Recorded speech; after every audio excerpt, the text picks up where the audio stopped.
How you doing? Good, okay. What energy that we have. Well, it's a thrill to have a chance to entertain people and become a big star in England. Just what my career has needed, by the way. As comedians, we don't always have TV cameras or glamour. I just came back from Columbia, South Carolina. I'm not making that up, where they booked me to play an old age home. Can you imagine this? I am not making this up. There was a woman in my audience celebrating her 102nd birthday. And in fact, at the end of the show, they brought in a cake to celebrate this event, and in a stroke of incredible misjudgment, they gave her these candles that you cannot blow out. A brilliant gag for a woman who had no concept of reality anymore. Blowing her brains out.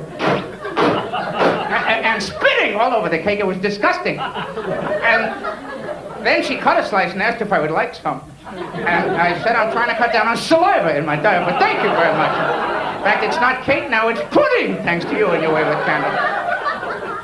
102, what would you buy a woman 102? 50 is gold, 75 is diamond, 102 is oxygen, something that'll help her breathe.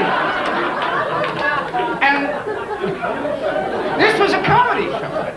My wife's sister just had her first baby a couple of months ago, and I called her at the hospital the next day to congratulate her on her first baby. And you know what she said?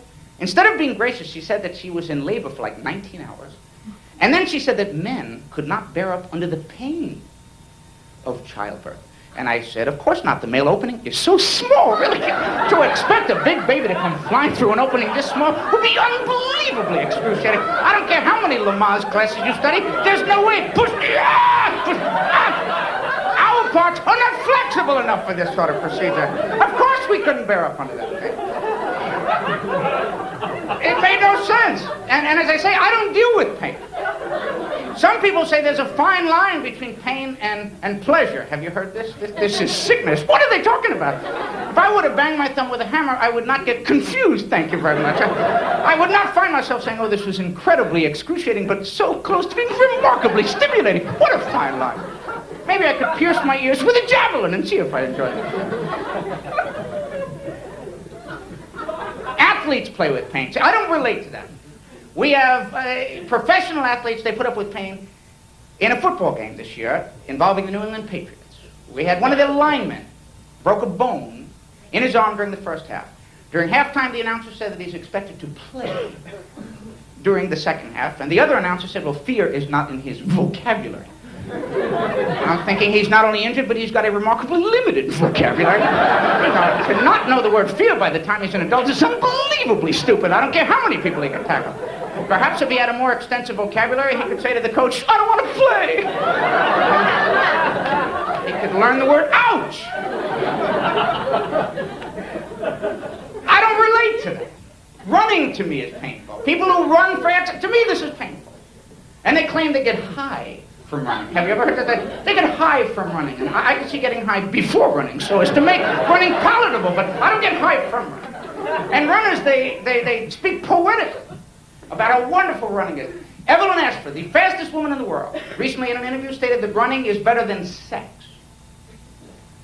She said that running is better than sex. She said that, I'm thinking maybe I don't know how to run right. I don't get the same glow following a race. I don't see a connection. I can go months and months without a good sprint. And at the end of an evening of whining, dining, and romance, I don't try to weasel my way into a 100-yard dash. She's up for that. But running is better than sex. I was in 7th grade. I worried about going blind. I don't know if you know what I'm talking about. Dribbling into your drink. You probably had no time for it. I did not get birth control counseling. I didn't deal with birth control till I was in college, at Queens College. And even at the college level, I was so nervous. My first trip to the drugstore, which every guy remembers. Well, they don't necessarily remember my trip. They remember their own. I don't mean to imply this was documented on film or anything. I was so nervous, I bought a dozen. And you laugh, I still got 11. I lost one.